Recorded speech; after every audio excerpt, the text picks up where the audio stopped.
Welcome to Secrets of History, where the past unveils its darkest mysteries. It started with a box that shouldn't have been there.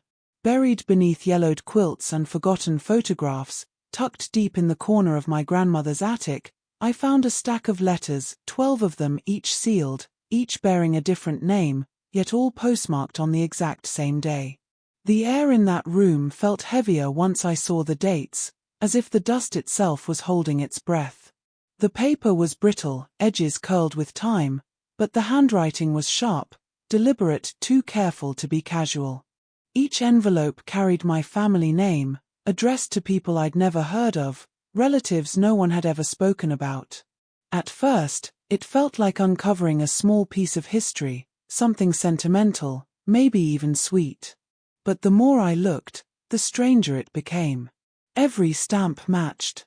Every mark of the postal seal was identical, like they'd all been sent together, like someone had planned it. But who? And why send so many letters to people who didn't seem to exist anymore? The attic was silent except for the faint crackle of the floorboards beneath my feet, and in that silence, I felt something watching, not a presence, but a memory, waiting to be read. The first envelope trembled in my hand, the paper whispering as I tore it open. The words inside weren't meant for me, but they spoke to me all the same. They spoke of things that weren't supposed to be remembered, of a choice made long before I was born. I didn't realize then that those letters weren't just family keepsakes. They were confessions, a chain of secrets deliberately buried beneath decades of silence. And by opening them, I wasn't just uncovering my family's past. I was inviting it back into the present. Because some stories don't stay hidden forever. Some find their way home, one letter at a time. Beginning with an atmospheric opening that is slow, reflective, and tinged with unease is essential in drawing the audience into a story that feels both intimate and unsettling.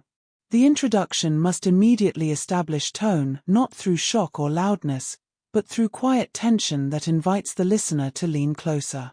This style works particularly well in narratives about buried truths, forgotten history, and personal discoveries that carry emotional or moral weight. The atmosphere becomes a character in itself, shaping how the audience experiences every word that follows.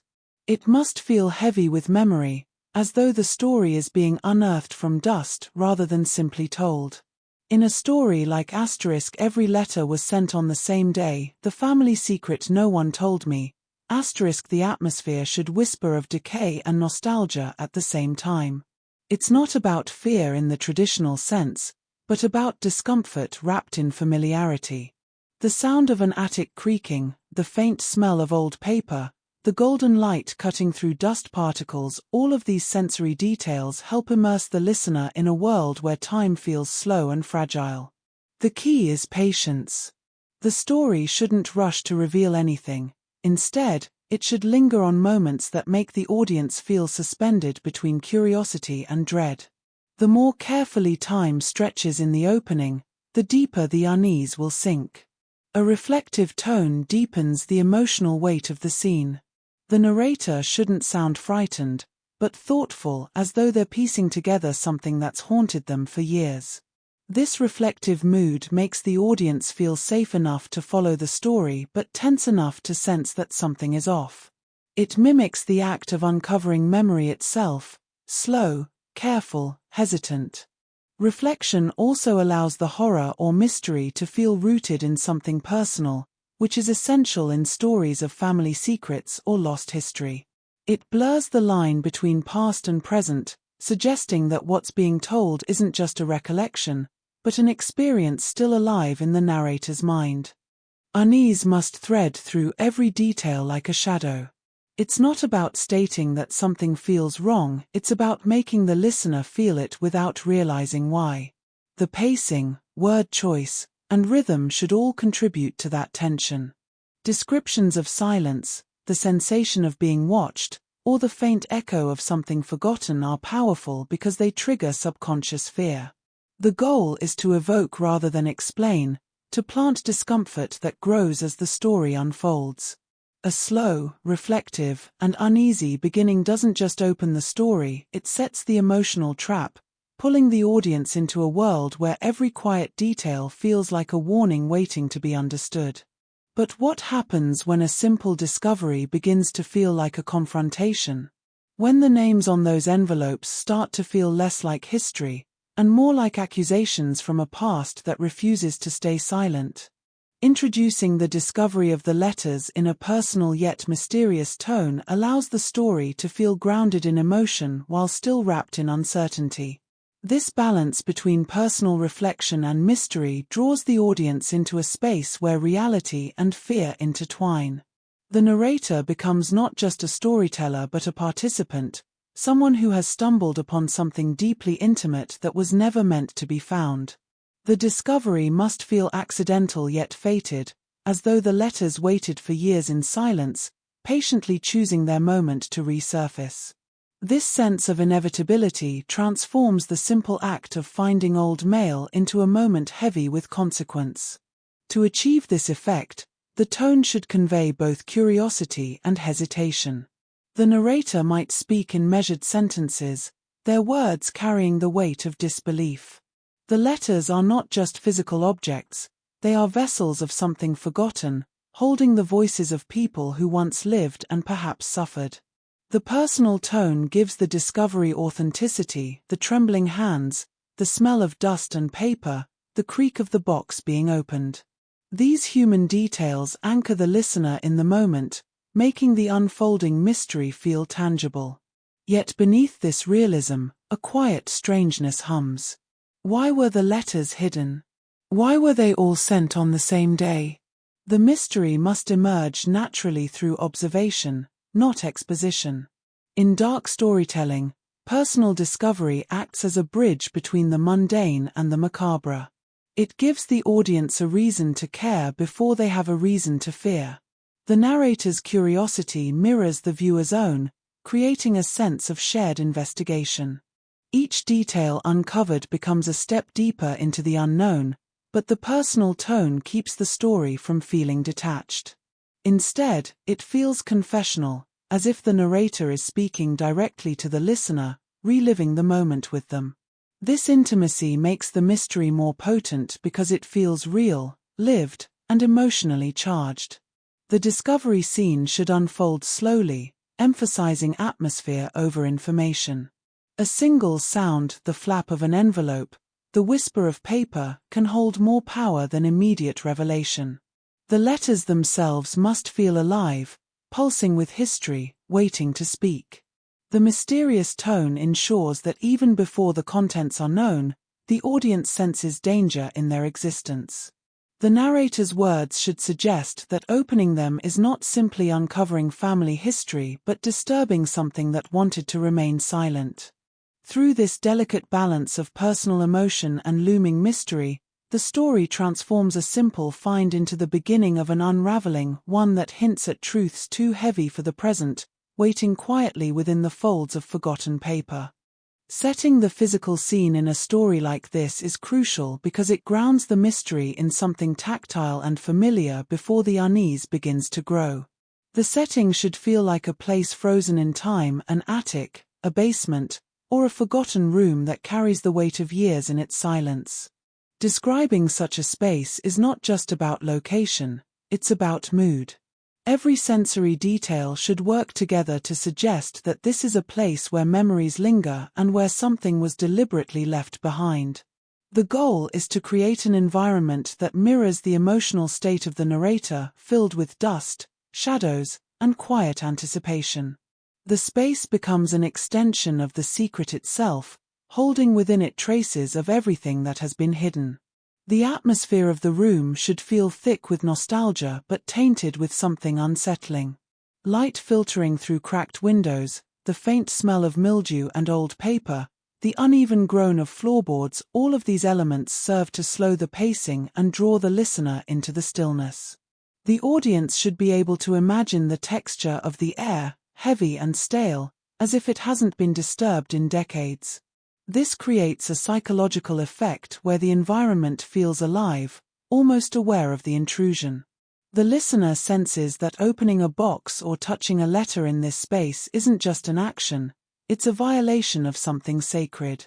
The forgotten space also symbolizes memory itself, what families choose to remember and what they choose to bury. The attic or basement becomes a physical manifestation of generational silence. It's where unwanted truths are stored, disguised as heirlooms.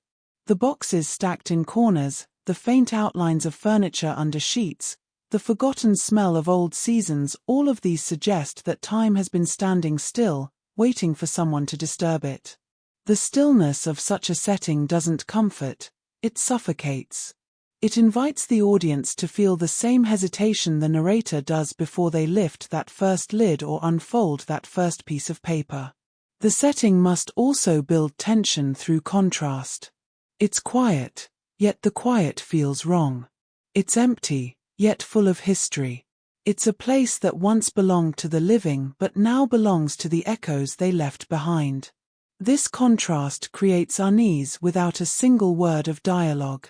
When the narrator discovers the letters in such a place, the audience already understands that they are not just uncovering objects, they are awakening the past. The setting, then, becomes the first witness in the story, a keeper of secrets that finally, after years of stillness, begins to speak through the dust and the quiet. And as the first letter was opened, a single, chilling fact became undeniable. This wasn't an accident. The identical postmarks, the same day, the same handwriting that seemed to shift just enough to pretend it was different, this was a ritual. A coordinated act of silence, broken decades too late. Emphasizing the strangeness of the letters, all sent on the same day and all from relatives never mentioned before, is the turning point that transforms curiosity into dread. This detail is the story's first real rupture in normality, the crack that lets the darkness begin to seep through. It's not simply the existence of the letters that unsettles the narrator, but the precision and pattern of them. Each one bearing a different name, yet all sharing the same date, the same faded ink, the same exact postal mark. It feels too deliberate to be coincidence. This moment draws the audience into a deeper layer of the mystery, forcing them to confront the possibility that what was found was never meant to be uncovered. The strangeness isn't loud or dramatic, it's quiet, meticulous, and therefore far more haunting. This kind of detail works because it creates psychological tension. Humans are drawn to patterns, and when something fits together too perfectly, it feels unnatural. The repeated postmark date becomes a symbol of control, of intention. Someone wanted these letters to exist exactly as they do, preserved in unison.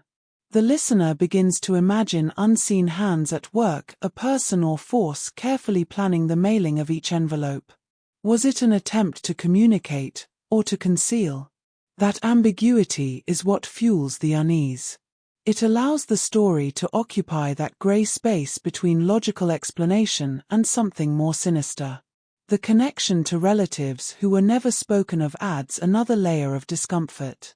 Family history is supposed to be a source of identity and belonging, but here it becomes a void filled with silence. The idea that entire people could be erased from family memory is chilling in itself, suggesting deliberate omission rather than mere forgetfulness. The audience begins to sense that the mystery behind the letters is rooted not only in what they contain but in why these relatives were erased from history to begin with. The fact that every letter was sent on the same day makes it feel like a ritual, a final act, a warning, or a confession. The atmosphere around this discovery must feel slow and heavy, like time itself has stopped to reveal a secret. The narrator's awareness deepens with each observation. The ink that hasn't fully faded, the identical creases in every envelope, the faint scent of smoke or perfume clinging to the paper. The letters are more than objects, they are artifacts of intent. Their strangeness lies in how perfectly they align, as if bound by something greater than coincidence. By focusing on this eerie consistency, the story establishes a mood of controlled chaos, where every answer only leads to deeper uncertainty, and every identical mark on paper feels like the heartbeat of a secret waiting to be unearthed. The emotional weight of the narrator discovering that these letters were written by relatives they never knew is where the story transforms from mystery to something deeply personal. It's not just about uncovering old paper and ink, it's about confronting the reality that there were lives connected to theirs that had been deliberately erased. The narrator's reaction must carry a blend of disbelief, sorrow, and confusion, each emotion layered carefully to reflect how human memory collides with forgotten truth. It's a quiet devastation, the kind that doesn't scream but settles deep in the chest. The tone should feel intimate, as though the narrator is confessing something they can barely process themselves. As the narrator begins to read the names, the handwriting, and the signatures, they start to realize that these aren't distant ancestors, these are people who shared their blood, people whose existence was buried in silence. The shock doesn't come from fear but from recognition. The letters feel like whispers from ghosts who had been waiting to be remembered. This emotional connection pulls the audience into empathy rather than simple curiosity. The listener isn't just watching a mystery unfold, they are witnessing someone rediscover their family's lost humanity. The moment should linger, slow and heavy, giving time for the realization to sink in that family history is not just about what is remembered, it's about what was intentionally forgotten. The emotional impact also deepens when the narrator reflects on why no one ever spoke of these people. It raises unsettling questions. Were they outcasts, victims, or perhaps the keepers of a truth too painful to retell? The silence surrounding them becomes more chilling than any supernatural force could be. It suggests a generational choice to erase, to protect, or to hide something shameful. The letters, once simple artifacts, now represent emotional confrontation, a forced acknowledgement of everything the family tried to bury. Each name becomes heavier, each word more haunting, as the narrator senses that the act of reading them might disturb the balance that silence once maintained. As the narrator reads, memories that aren't their own seem to echo in their mind, strange feelings of recognition, grief for people they never met, guilt for forgetting what they never knew. The discovery of the letters becomes an emotional haunting. It's not the presence of spirits that terrifies, but the weight of bloodlines resurfacing. The listener feels the narrator's breath falter, their voice waver between fear and mourning. The emotional impact isn't about what's written in the letters yet, but about what their existence reveals.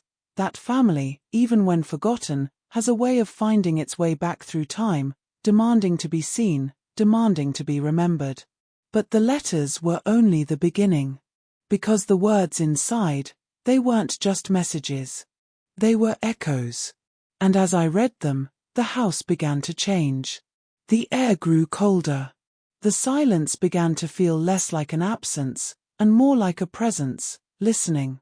As the narrator begins to read the contents of the letters, the story moves from quiet curiosity to the slow unwrapping of dread.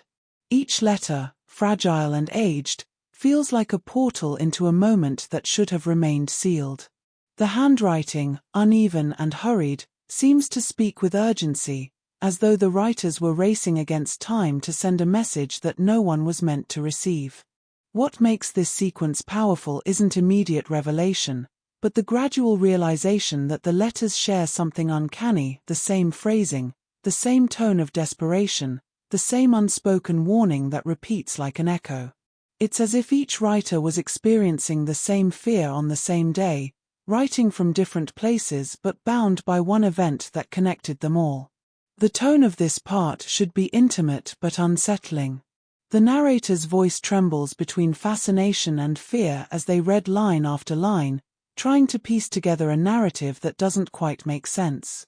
The letters may reference something abstract, a storm, a name, an event that isn't fully explained. They might speak of leaving, of danger, of something that must never be spoken aloud. The power lies in what is asterisk not asterisk said, in the empty spaces between the words, where meaning hides just beyond comprehension. The narrator senses that the letters weren't written to be answered, they were written as confessions, or perhaps as farewells. This silence between sentences is what gives the story its pulse, a slow rhythm of fear that grows stronger with every paragraph read. The act of reading becomes almost ritualistic.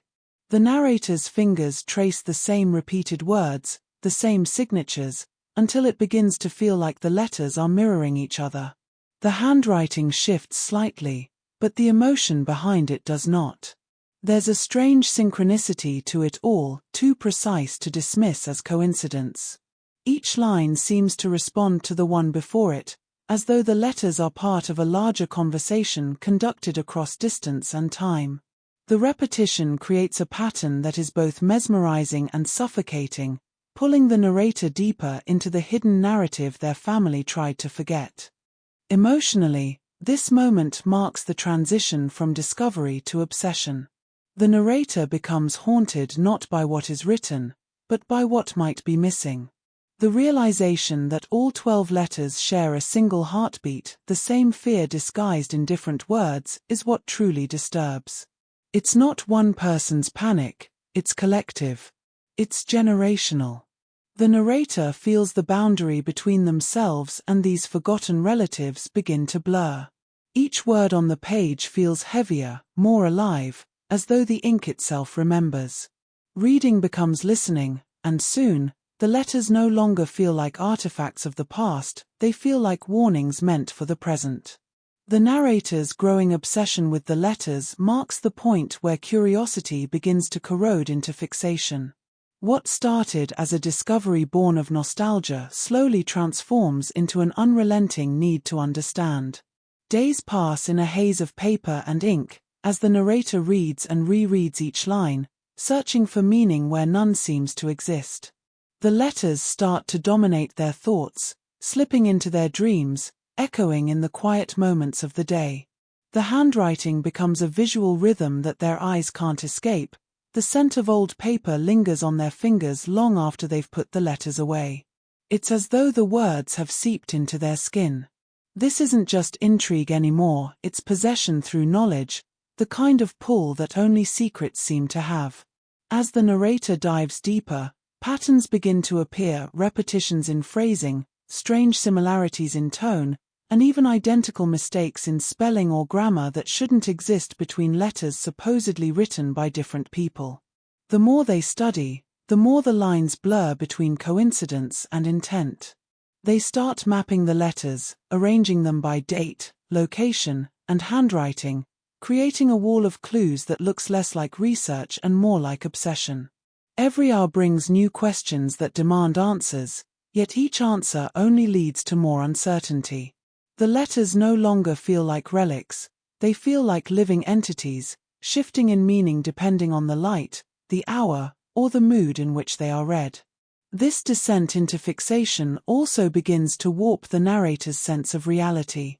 They start hearing echoes of the letters in the world around them, phrases whispered in crowds, patterns that reappear in unrelated texts, coincidences that don't feel accidental anymore.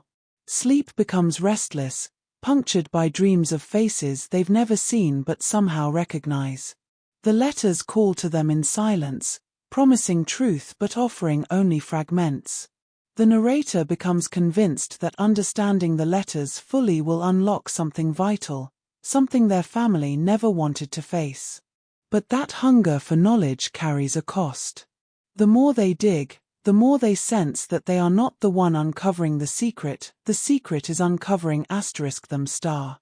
This obsession is what transforms the story from a historical mystery into psychological horror. The letters begin to mirror the narrator's state of mind, each word reflecting their growing instability. What once felt like connection now feels like entrapment. The letters don't just tell a story, they consume the person reading them, pulling the narrator into a cycle of reflection and paranoia that feels both self-inflicted and inevitable. In trying to understand the dead, the narrator begins to lose their grasp on the living. The final truth, when it came, was not a single fact, but a pattern of silence so vast it swallowed generations. The letters weren't just about a secret. They were the secret. And in reading them, I had become the next link in a chain I never knew existed. The deeper the narrator delves into the mystery of the letters, the more the world around them begins to change in ways that feel subtle but deeply disorienting. What was once familiar now carries an edge of wrongness, sounds stretch longer than they should, shadows linger in corners where light should reach, and the house itself seems to breathe in rhythm with their thoughts. It's not the overt presence of something supernatural, but a quiet distortion of reality that makes every movement feel like an intrusion into something sacred. The boundaries between the past and present start to blur, and the narrator senses that they are no longer merely reading the letters, they are living inside their consequences. The air grows thicker when they handle them, and even when they look away, they can still see the looping script imprinted on their vision. The haunting here is psychological before it becomes physical. The narrator's mind becomes a landscape shaped by the words they've read. They begin to hear faint sounds, the rustle of paper when the room is still, or the soft cadence of voices speaking words they can't fully discern. Every detail of their home becomes charged with meaning. The ticking of the clock echoes the rhythm of their heartbeat, the smell of burning candle wax feels like the scent of old ink. It's as though the letters have awakened something, not a ghost in the traditional sense, but a memory with agency, a residue of emotion that refuses to fade. The narrator's own identity starts to dissolve at the edges as they slip deeper into the lives of the relatives they never knew, repeating their gestures, finishing their sentences in thought. There's a strange beauty in the way the haunting manifests. It's not violence but presence, a persistent reminder that history doesn't stay buried. The house seems to hum softly at night, a vibration that matches the rhythm of the old words still lying on the desk. Objects shift places imperceptibly, as though responding to an unseen logic. The narrator tries to convince themselves that it's fatigue, imagination, or the effect of too many sleepless nights, but the line between explanation and denial narrows. Each night feels heavier, as if the walls themselves are closing in to listen. The haunting is not meant to frighten them away, it's pulling them closer, inviting them to understand, to remember. As the world bends around them, the narrator feels an unspoken truth taking shape, that these letters were never simply meant to be found but meant to be reopened, relived. The haunting is not a punishment but a continuation, a way for the past to breathe through the present. The letters have become conduits, and through them, the forgotten are speaking again, reminding the narrator that some stories do not stay silent just because no one tells them. The discovery of the hidden truth marks the story's point of revelation, where the narrator finally begins to piece together the meaning behind the letters and realizes that the silence surrounding them was not neglect but protection. Through fragments of words, overlapping messages, and names that recur with haunting regularity, a pattern emerges. Each letter was written on the same day because that day marked the same event for every writer. The letters are not random correspondence but collective testimony, written by relatives scattered across towns and states, all describing the same inexplicable moment. Their words speak of fear, urgency, and something approaching confession of an event that fractured the family and was swiftly buried beneath generations of quiet compliance. The narrator reads until the room seems to tilt, realizing that the letters describe a tragedy no one was ever supposed to know about. The realization doesn't come as a single shocking moment but as a slow tightening, a dawning horror that spreads like ink bleeding through paper. The truth feels both intimate and alien, something the narrator is connected to by blood but doesn't fully understand. The letters speak of a disappearance, perhaps even multiple disappearances, of people who were part of the family but erased from the record, their existence replaced by stories meant to keep the family's image intact. Each writer describes the same final night, the same noise, the same silence that followed. The repetition across the letters creates an unbearable sense of unity, as if all 12 relatives lived through one shared nightmare, one that refused to stay contained in its time. Emotionally, the narrator's reaction shifts between empathy and revulsion. They feel the weight of what their family carried, but also the anger of being deceived by a lineage that chose secrecy over truth. The letters become mirrors, showing that the horror was not in ghosts or curses but in the deliberate act of forgetting. The family had built its peace on silence, and breaking that silence feels like betrayal and redemption at once. The truth, once revealed, doesn't bring comfort, it corrodes the foundation of memory. The narrator can't unsee it or unread it, the knowledge lives in their mind like a shadow that refuses to fade. As the pieces come together, the letters stop being separate voices and instead form a single chorus, one that tells of guilt passed down through generations. The narrator realizes that the haunting was never supernatural, it was emotional inheritance, the echo of a crime disguised as tradition. The silence that once seemed protective now feels complicit, and the truth that finally emerges is both liberation and curse, a reminder that some secrets survive precisely because they are too heavy to be spoken aloud. The story's resolution unfolds not with closure, but with quiet inevitability, as the narrator accepts that uncovering the truth has changed them in ways that cannot be undone.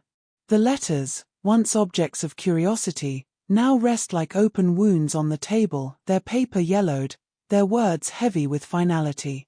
The narrator realizes that they have inherited not just the story but the burden that came with it. Every secret has a cost, and theirs was peace of mind. In piecing together the family's forgotten history, they have also resurrected its ghosts, not the kind that move through hallways or whisper in the dark, but the ones that live in memory, in guilt, in blood. The tone becomes reflective, almost mournful, as the narrator acknowledges that truth, once unearthed, cannot be buried again. There's a sense of haunting that lingers beyond explanation. The house, though silent, no longer feels empty. The air carries the faint hum of presence, not menacing but watchful, as if the past itself has settled in to stay. The narrator speaks with the weariness of someone who has seen too much and understands too well. The mystery is solved, but the resolution offers no comfort, only the grim satisfaction of knowledge. The listener feels that the narrator has crossed an invisible boundary between the living and the remembered, becoming part of the story they sought to understand. The letters that once seemed like relics of history now feel like extensions of the narrator's own voice, a chorus that will never stop echoing within them. The ending should convey the idea that some truths are not meant to heal but to haunt. The narrator, in their final reflection, admits that they sometimes still hear the sound of paper shifting in the quiet hours, or catch the faint scent of ink when there is none. Whether these sensations are supernatural or psychological no longer matters, they are reminders of connection, of consequence. The letters may be back in their box, sealed and stored, but their weight lingers in every breath the narrator takes. The family secret, once hidden in silence, now exists as part of their reality, and its presence has rewritten everything they thought they knew about where they came from. In the final moments, the narrator's voice softens, not in fear but in resignation. They have become the keeper of the story, the unwilling guardian of their family's unspoken truth. The letters, all sent on the same day, achieved what they were meant to do, they made themselves known. And now, the burden of remembrance falls to the one who opened them, ensuring that the silence that protected the family for so long has finally been broken, even if it means the past will never truly rest again.